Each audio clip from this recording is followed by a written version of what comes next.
Chapter 1. A Missing Daughter. Somebody is ringing my office doorbell. It's 9:10 on a Monday morning.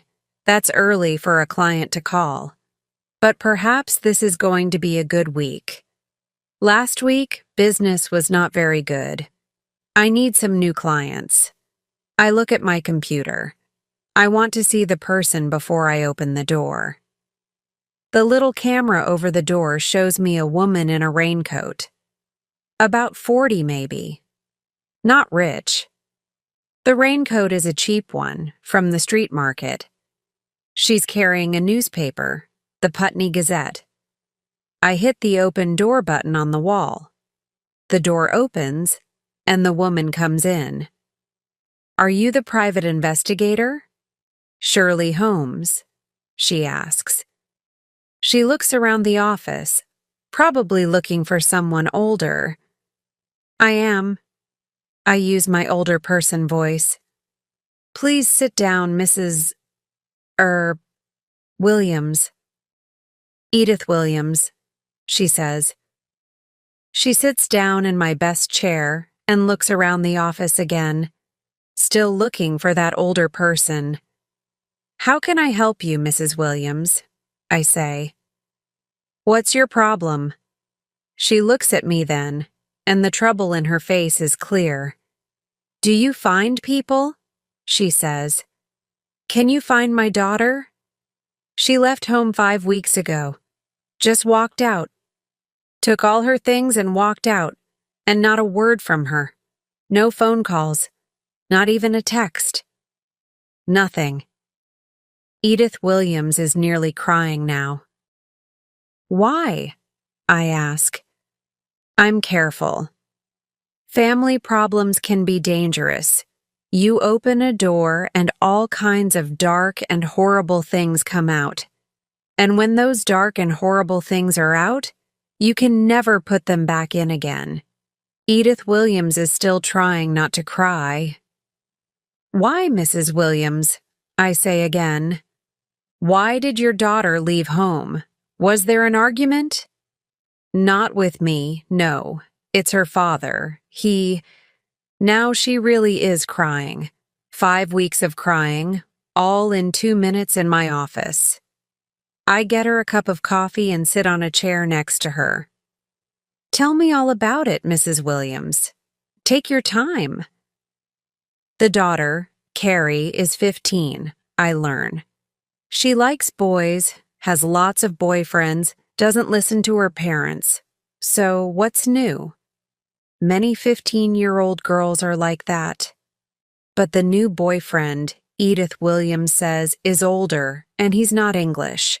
He's a foreigner, from Lithuania. I remember my Ukrainian grandmother, my Greek mother. Foreigners. "Is that a problem for you?" I ask. "A foreigner?" "Not for me, but it is for my husband," Edith Williams says. "He doesn't like foreigners. They come here," he says. "They take our jobs, they take our houses, they take our money, and they can't speak English." He gets very angry about it. He says some horrible things to Carrie. "I don't want this foreigner in my house," he says, and Carrie goes crazy. She calls her father some horrible names, and he gets really angry. He's shouting and Carrie's crying. They don't stop for hours. Edith Williams stops for a second. She can still hear the shouting and the crying, I think. "And what happened next?" I ask quietly. "The next day," Mrs. Williams says, "Carrie left. Early in the morning before we all got up. She left a letter." "Have you got the letter?" I ask. "Yes, I have." She gives the letter to me and I read it quickly. An angry letter from an angry 15-year-old. Nothing useful. I give the letter back to her. "I asked all her friends," Mrs. Williams says. "Everyone. They didn't know or they didn't want to tell me, and she stopped going to school. What about the police? I ask. I can't go to the police. My husband doesn't want to see her again. We can't even say her name at home. We? Who's we? Me and Darren. He's Carrie's little brother. He's 10. He's very unhappy about all this. I must meet Darren. 10-year-old boys can be very useful. They see and hear a lot. Edith Williams looks at me with her red eyes. Can you find her for me? I just want to know she's all right. And this boyfriend, this Lithuanian, what's he like? How old is he? What does he do? Is he kind? Is he the right person for my little girl? I take the job. I ask for a photograph of Carrie, the names of friends, the school, mobile phone numbers. Can I talk to Darren? I ask. Yes, we can meet him after school, Edith Williams says. But please don't come to my house. Please. My husband, I understand, I say. I can text you when I have some news. She doesn't know the name of the Lithuanian boyfriend. That's really helpful. There are thousands of Lithuanians in London. Finding one young man without a name in thousands of people? How easy is that? Chapter 2. Help from friends. I begin with Carrie, of course. I have a name, a photograph, and a school. I meet Darren when he comes out of school, and we go to Carrie's school. We sit in my car and watch the students when they leave. That's Janice. Look, says Darren. The girl with long black hair. She's very friendly with Carrie. And that's Kim next to her. I like Kim. She's funny. She makes me laugh. Ooh, and that's Aunt. See the one with very short hair and black clothes. Aunt? What name is that? Anthea? Don't know, says Darren. She's just Aunt. I take a quick photo of the 3 girls, and then I take Darren for a pizza to say thank you. Can you find my sister? He says. It's horribly quiet at home without her. Nobody ever laughs now. Mum cries all night. I hear her. I look at his small boy face. Yup, I can find her. That evening I phone my friend in the police. He's a detective, Detective Sergeant Sahid Patel. Hi, Sahid. How are you? Fine. What's new with you? Sahid says. Are you working on a case? Yes. I've got a missing persons case. A missing girl. Her mother came to me today. The girl left home 5 weeks ago after an argument with her father about her boyfriend, a Lithuanian boyfriend. How old is the girl? Sahid asks. 15. Oh dear. Sahid is not surprised. Every day we get missing persons reports. Do you know how many? No. Tell me. How many? The police in Britain get about 1,000 reports every day, Sahid says. And nearly 1/3 of those are young people between the ages of 15 and 17. When did the mother make the report to the police? She didn't. The girl's father doesn't want to see her again, I say. So, no police, no missing persons report, and no looking for her. That's what the mother told me. Okay. Be careful, Shirley. The girl's only 15. She can't get married before she's 16, and the law says, I know all that, Sahid. I know the law. Of course you do. Sorry. There's a smile in Sahid's voice. So what do you want from me? Can you help with the Lithuanian boyfriend? I say. Where do I look for him? Can you give me some names? People to talk to? Maybe. But there are about 200,000 Lithuanians in London. When do you want this? I have work to do, you know. I'm going to try the girls' school friends first, I say. Can you do it in a day or two? Text me when you have something. Okay. Bye now. The next day at 4 o'clock, I'm outside Carrie's school. I have my photo of the 3 girls, and I soon see them. They're standing, all 3 of them, in the street, looking at their mobile phones and laughing. I walk over to them. Hi, guys, I say. You're friends of Carrie Williams, right? I need your help. Carrie Williams? Says the girl called Aunt. Who's she? I watch the girls' faces. They know Carrie all right, and they know she's missing. But how much do they know? Ah, come on, I say. You're Carrie's best friends. I'm looking for her. I need to find her. And who are you? Asks the girl called Janice. I give them my card. Shirley Holmes, private investigator, the girl called Kim laughs. Shirley Holmes? Are you the granddaughter of Sherlock Holmes or something? I smile. I get this all the time, again and again and again. Great-great-granddaughter. He lived in the 1890s. Wow, really? That is awesome, says Kim. Janice and Aunt laugh. Kim, you idiot. Sherlock Holmes wasn't a real person. He's just a detective in stories on television. And in books, I say. The books were first.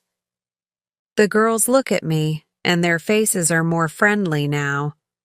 Okay, Shirley Holmes, great-great-granddaughter of Sherlock, says Aunt. How can we help you? Who are you looking for? What was her name again? Aunt is going to be difficult, I can see that. She's a good friend of Carrie's, and she's not going to talk. Do you have mothers? I say. All 3 of you? The girls stare at me. Of course we have mothers, says Janice. What are you talking about? Do you love your mothers? Do your mothers love you? I say. Well, listen. Carrie's mother loves her daughter. And now Carrie's mother can't sleep at night. She doesn't eat. She cries about Carrie all the time. She wants to know that Carrie is all right. Can you understand that? She just wants to know. Kim looks at me with big eyes. Oh, poor Mrs. Williams, she says. Aunt gives her an angry look. We don't know Carrie Williams, she says. Remember? Janice looks at me. Give us a minute, she says. We need to talk. They move away, turn their backs to me, and talk quietly. I can't hear them. Then they come back to me. Okay, says Aunt. What do you want? You know Cafe Nero in Putney High Street? I say. Tell Carrie this. I'm going to be in Cafe Nero at 18:30 tomorrow evening and 18:30 the evening after that. I want to see her and talk to her. I want to know she's alive and well. That's all. Then I can tell her mother, and Mrs. Williams can stop crying all night. Okay, Aunt says. We got it. Thanks, guys, I say. See you around. See you, they say. Chapter 3. Talking to Carrie. Carrie doesn't come the first evening. I sit there for 2 hours and drink a lot of coffee. 5 big cups, black, no sugar. It's a good thing I like coffee. But she comes the second evening. I'm sitting with my back to the wall, watching the door. Through the cafe window, I see Aunt in her black clothes. She's walking past, slowly, looking into the cafe. A minute or two later, Carrie comes in and walks over to my table. Red hair, green eyes, No smile. I stand up. Hi, Carrie. I'm Shirley Holmes. Thanks for coming. Have a seat. Can I get you a coffee or a tea? I'm using my head teacher voice. Right, girls. Sit down. Open your books. Get to work. I don't want Carrie to have time to think. She doesn't want coffee or tea. She wants to have an argument. I'm not going home, she says. So you can forget that. I don't need my family. I have a new life now. I watch her face, and she stares back at me with angry green eyes. I don't think Carrie is in trouble. Carrie knows what she wants, and Carrie gets what she wants. I think Carrie makes trouble. I begin to feel sorry for the boyfriend. Why are you here, Carrie? I say. What did your friend say to you? She doesn't answer, just looks at me. Did they tell you about your mom crying all night because her little girl is living on the streets? Because her little girl is taking drugs? Because her little girl is in big, big trouble? Suddenly, Carrie has a lot to say. I'm not living on the streets, she shouts at me. And I don't do drugs. I never do drugs. Who told you all this? It's not true. People in the cafe turn their heads to look at us. I smile around at everybody. A smile to say, everything's fine here. Just a big sister, little sister argument. Happens all the time. Enjoy your coffee. Have a nice day. I look back at Carrie's angry face. But your mom doesn't know that, I say quietly. At night, when she can't sleep, she thinks about those things. You're only 15, Carrie, and it's a big, bad world out there. Of course your mom is afraid for you. Carrie looks down at the table. Yeah. Well, she looks up. But I'm okay. I'm fine. You can tell her that. Why don't you tell her? I say. Call her. Text her. Carrie stares at me. Who sent you? She says. Mom? Or was it my dad? Your mom. Look, I'm not texting Mom because I don't want my dad to know. I don't want to see him again. Ever. We're not talking about your dad, I say quickly. I know all about your dad. We're talking about your mom, and your mom needs to know you're all right. But she needs to hear it from you, not me. She texts you every day, you know, and you never text back. Never. Carrie looks away. I got a new mobile and changed my number. I never got her texts. I laugh. Very good, Carrie. You read detective stories, right? Always change your mobile when you don't want people to find you. Dangerous things. Mobile phones. Carrie nearly smiles. Thomas says, she begins, then stops. Is Thomas your boyfriend? I say. The one from Lithuania? Are you still with him? Of course I'm still with him. Carrie is angry again. I love him, and he loves me. We're in love. I try not to smile. How wonderful to be 15 and in love for the first time. That's great, I say. I'm happy for you. But please, please text your mom. Tell her you're all right. Okay, says Carrie. This evening. She looks at her watch and stands up. I must go. I'm meeting someone. Thanks for coming, Carrie. And remember that text. She walks out of the cafe, and 15 seconds later, I'm following her. She's walking down the high street, maybe to the bus station. I've got a minute, but I must be quick. A private investigator always needs to carry a big bag. I stop by a shop window and open my bag. 3 seconds later, I'm wearing a blue t-shirt over my red t-shirt. In another 5 seconds, I have a wig on, and my short black hair is now long blonde hair. Now I'm walking away from the shop window, and I'm wearing glasses.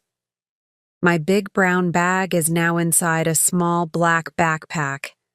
No time to change the shoes. Carrie is a long way down the street. I walk fast, nearly running, and watch her red head in front of me. When I get to the bus station, I can't see her at first and walk quickly past all the people waiting. She's there, waiting for the number 71 bus. I wait too, about 20 meters away, and I'm reading the evening newspaper with great interest. A private investigator always has today's newspaper in their bag. But Carrie doesn't look round. When the bus comes, Carrie goes upstairs.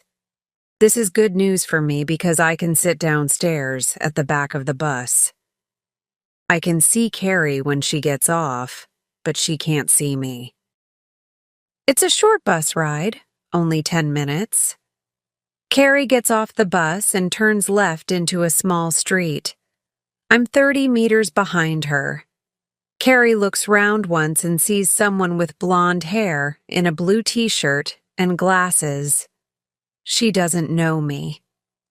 Halfway down the street, she crosses the road and goes into a big old house. I walk past the house, not too fast, not too slow. I can't follow her into the house because there are no other people around. You can only hide easily when there are lots of people around. I take the next right, walk for 10 minutes, then turn around and come back. This time I walk to the front door of the big house. There are 6 bells by the door with names next to them. It's a house with 6 different apartments. I look at the names, but there isn't a Williams next to any bell. Well, of course not. She's living with her Lithuanian boyfriend. I look at the names again. John Ozumba, K. Brown, Lily Sardelli, R. Varnight, T. Grigas, M. Westerbrook, Varnight and Grigas. Lithuanian names, I think? Tomas Grigas, perhaps? You can't stand in a quiet street and watch a house. Everybody looks at you and says, "Who's that woman? What's she doing?" But you can watch a house from a car. People often sit in cars waiting for somebody, having a sleep, checking their phone messages. I go home, make some spaghetti for dinner, and text Edith Williams. Saw C today. She's fine. More tomorrow. Chapter 4. The Boyfriend. The next day, I'm in the street in my car opposite the tea house. I have a cup of coffee, a newspaper, and a lot of time. I want to see Thomas and talk to him. Then I can make my report to Mrs. Williams and the job is finished. At 17:45, Carrie walks down the street and goes into the house. I'm watching carefully now. People are coming home from work, in cars, on bicycles, on foot. Lots to watch. 2 people go into the house, a young woman and a short, older man with white hair. At 18:25, a young man walks down the street, tall, with dark hair. He walks to the front door, and in 2 seconds, I'm out of the car, across the street, and standing behind him at the door. He opens the door and turns to look at me. "Hi," I say. "Okay to come in? I'm visiting Mike Westerbrook at number 6. "Yes, that's okay," the young man says. He holds the door open for me, and we walk up the stairs together. "Nice and sunny today," I say. "But rain's coming in later, they say." Says the young man. At the top of the stairs, he turns to the door with number 4 on it. gets out his key, and opens the door. Suddenly, I run back to him. Hey, excuse me. Is this yours? It was on the floor. In my hand, I'm holding a weekly bus ticket.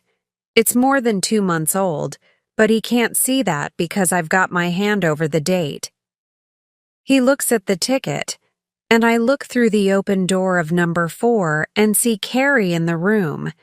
Then I'm through the door and inside the apartment. Hey! The young man shouts at me. What are you doing? Who are you? Get out! I turn to Carrie. Hello, Carrie, I say. Did you text your mom last night? The young man is next to me now. Who is this? He says to Carrie. What's this about? He stares at me angrily. Carrie looks angry too. She's a private investigator, she tells the young man. Mum sent her. I talked to her yesterday in the cafe. I told you, remember? Ah! The young man suddenly smiles. He has a very nice smile. How exciting! I never met a private investigator before. How do you do? I am Thomas Varnus, and I'm very pleased to meet you. He holds out his hand, and we shake hands. Wrong name, I think. Not the name on the door, but this is the Lithuanian boyfriend, Shirley Holmes. Pleased to meet you too, I say. I'm sorry about this, but I need to talk to you. Carrie's mother? Of course, says Thomas. I understand. Please, sit down. Can I get you some coffee?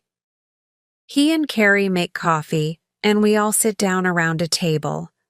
Thomas looks at me, smiling. So, he says, you want to ask me questions so you can tell Carrie's mother all about me. I am very happy about that. What do you want to know? Shall I begin? So I listen to the story of Thomas Varnus's life. He is 19 years old and comes from Vilnius in Lithuania. He came to London 6 months ago because he wants to start a business. His family makes linen cloth in Vilnius, and Thomas wants to sell it in England. At the moment, he's working Monday to Friday in a hospital because he needs the money. But he's selling linen in the street market on Saturdays. Business is good and is getting better every week. Carrie wants to tell me more about it. It's beautiful linen, you know. The best in the world. I'm learning all about it. She's excited. I can see it in her green eyes. Thomas is smiling. Carrie is very good with the colors of the linen, he says. She wants to work with me, and she's good at business too. Very good. Better than me. He puts the back of his hand against Carrie's face, just a touch, a very gentle touch, and smiles into her eyes. She looks up at him, and the love in her eyes is clear. For a second or two, the world stops for them. These two young people are very much in love. Carrie looks at me again. Everybody wants to wear clothes made of linen now, you see, so our business is going to get bigger. Lots of hard work, says Thomas. But we're young. We can work hard, no problem about that. But we do have one problem. He looks at Carrie. Your family. Oh, that, Carrie says. Not important. I don't need them. We're fine without them. Not so, Thomas says gently. Your mother is unhappy, your little brother is unhappy, and your father too. No, he isn't. My father is a horrible man. We have arguments all the time. Every day he tells me, do this, don't do that, do this. He's always right, and I'm always wrong. Always. He never listens to me. He doesn't understand me. He doesn't want to understand me. He's just horrible. Shh, shh, Thomas says. When people are angry, sometimes they say bad things. Maybe they don't really think that. You and your father have a lot of arguments, and you both get angry and say things. Yes, but, Carrie says. I sit and listen. This is not their first argument, and it's not going to be their last one. It's interesting to listen to them. Thomas is very gentle with Carrie, but he's strong too. He's in love, but he still thinks clearly. Excuse me, I say. I'm still here, you know. They look at me. Thomas laughs. Sorry, he says. We talk about this often. In the end, Carrie must go back home. She knows that. No, I don't, says Carrie. I'm not going back home. No way. But Carrie, you can't cut your family out of your life. Family is important. My family is important to me. And I want you to have your family too. To be friends with your mother and your father. And your little brother. They're off again. I'm trying not to smile. This argument is going to run and run. I think Thomas is good for Carrie. Well, I'm done here, I say. It was good to meet you, Thomas. I can tell Mrs. Williams about you now. And, well, good luck to both of you. Carrie smiles. Thanks, Shirley. Can I call you Shirley? Aunt and Janice said you were all right. I sent Mom a text last night, you know. Thomas stands up too. I must get home now, he says. I stare at him, surprised. Home? You live here in this apartment, don't you? No, Tomas says. Of course not. Carrie is 15. We cannot marry before she is 16 years old. It is against the law, so of course I don't live here. It is not correct. But this is your apartment? No, Thomas says again. It's my sister's apartment. Carrie lives here with my sister, Ruta Varnaite. She's working late tonight. I have a room with a friend near Putney Bridge. I'm very surprised. I sit down again and look at Carrie. Why didn't you tell me? Everybody thinks you're living with Thomas. Carrie doesn't look pleased. Well, I didn't tell them that, but my dad always thinks the worst. And sometimes my mum too. But we can get married next year, when I'm 16. Thomas laughs. He pulls her hair, gently.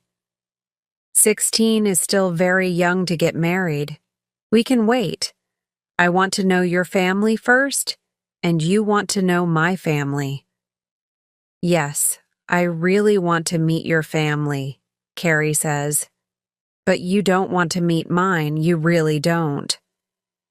Thomas pulls her hair again, not so gently this time. Of course I do. I want to talk to your father. I want him to like me. We have all the time in the world, Carrie. Let's just take our time, eh? Carrie tries to look angry. Then she laughs and puts her arms around him. Thomas and I leave the house together.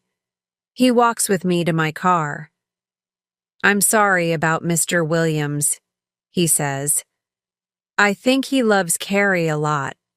Maybe I can meet him and talk to him one day. But Mrs. Williams doesn't need to be afraid for Carrie. Please tell her that.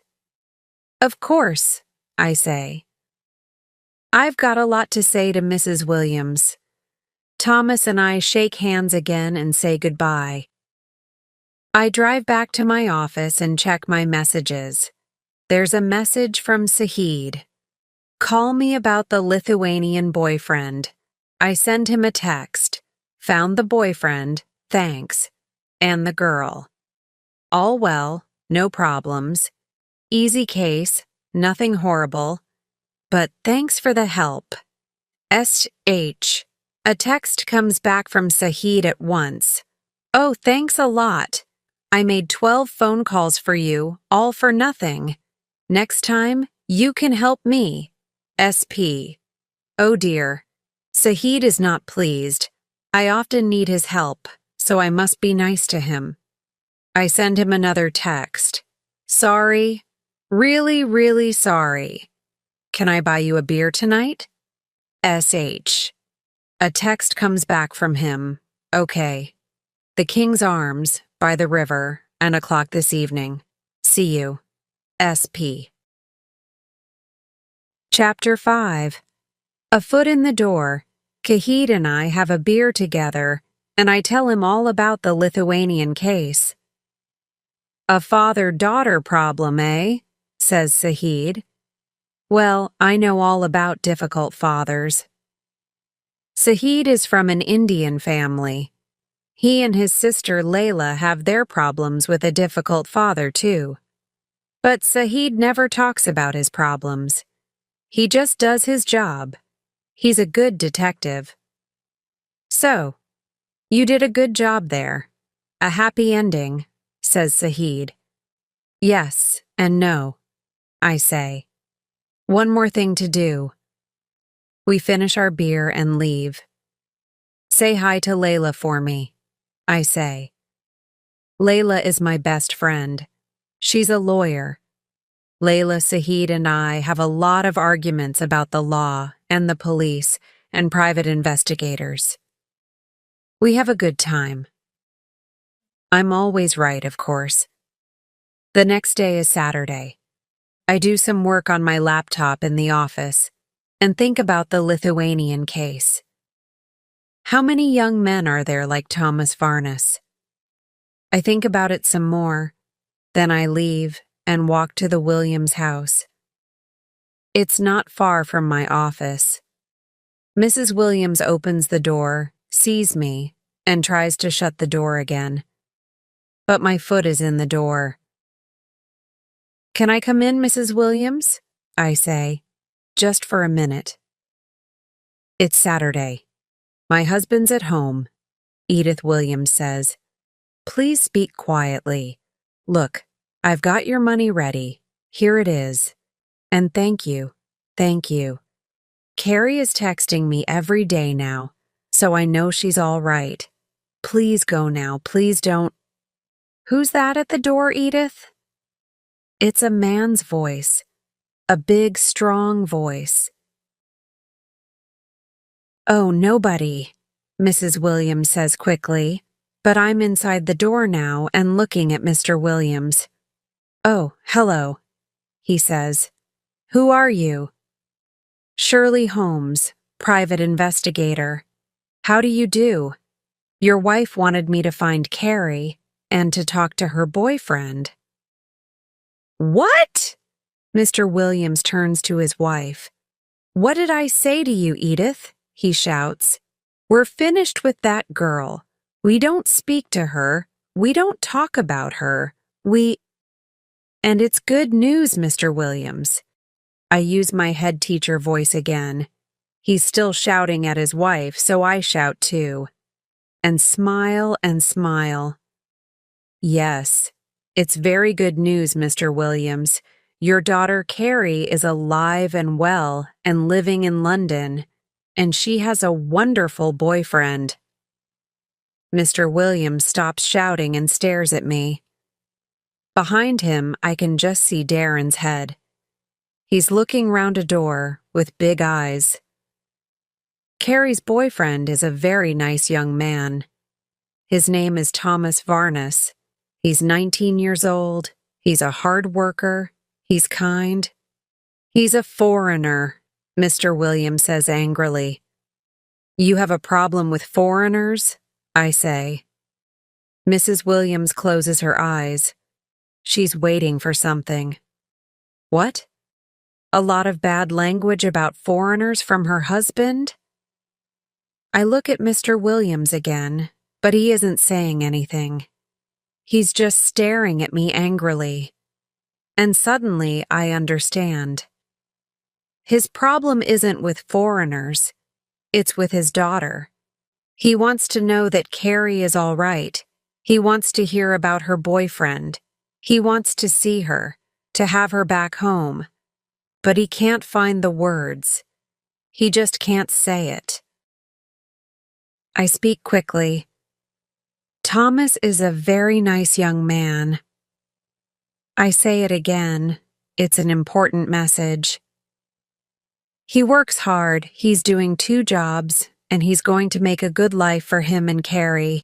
He speaks very good English, and he's kind, and he's funny, but he's strong too. He thinks family is important, and he wants Carrie to come back home, to be friends with her mother, her father, her brother. All 3 of them are listening to me now. Darren has a big smile on his face. Oh, and Carrie is living with Thomas's sister. Not with Thomas, you know. Carrie wants to get married when she's 16 next year, but Thomas wants to wait. He wants to meet the family, and he wants Carrie to meet his family. So you see, Thomas Varnes is a good man, a really good man. He's a boyfriend to please any father in Britain, Mr. Williams.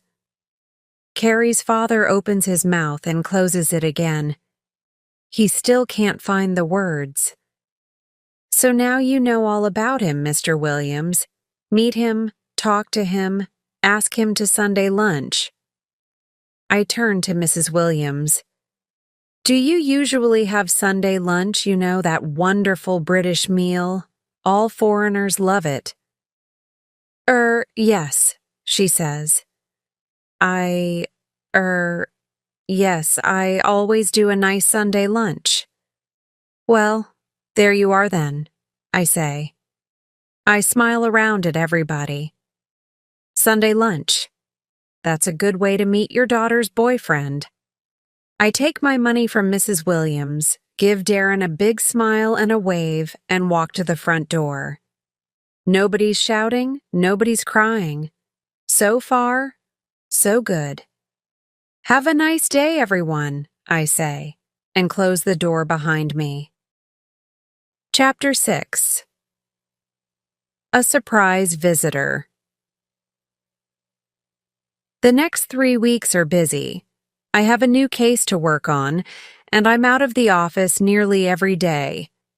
I don't like the client very much, but the case is an interesting one. On Saturday morning, I'm in the office again. I have a lot of emails to write, so I'm not pleased when my doorbell rings. The computer screen shows me a man at the door. Well, what a surprise. I hit the open door button, and the man comes in. Mr. Williams, good morning. How are you? I say. What does he want? Morning, Ms. Holmes. He's not friendly, he's not unfriendly. He looks around my little room. Nice office, he says. Can you see the river from your window? He walks to the window, looks out. What does he want? Does he just want to talk about my office? Maybe the weather's next. It's colder today, he says. Autumn's coming. I wait. He comes away from the window. Can I sit down? Just for a minute. Of course. Please, I say. Now he looks at me. I just wanted to say, well, you were right about Thomas Varnes. He's a fine young man. I like him a lot. Well, that's great, Mr. Williams. I'm very pleased. So tell me, what happened? He smiles and gets comfortable in my best chair. He wants to tell me all about it. We asked him to Sunday lunch, like you said, and he and Carrie came to lunch and stayed all day. Lots to talk about. He laughs. Me and Carrie have an argument, of course, but we always do. Tom, I call him Tom now, you see, is very good for Carrie. He doesn't get excited and angry like Carrie does, and Carrie listens to him. He laughs again. She never listens to me. I smile and say something about the father-daughter thing. So Carrie's back home with us now. Tom comes round every evening, of course, and weekends. He's out with Darren now, playing football. Darren thinks he's wonderful. Thomas is a big brother for Darren, I say. That's right, says Mr. Williams. Oh, and Carrie's back at school too. She wants to do business studies, then she can help Tom with his linen business. She's got a good head for business, you know. He laughs. My little Carrie, a businesswoman. He stands up. Well, you're busy, I can see that. I just wanted to tell you about Tom. I like good news, Mr. Williams, I say. And it was good of you to come. I walk with him to the door. At the door, he says, You helped my family a lot. Maybe one day you need help. Just call me. He gives me his business card. Anything. Who knows? Who knows? I'm going to remember those words.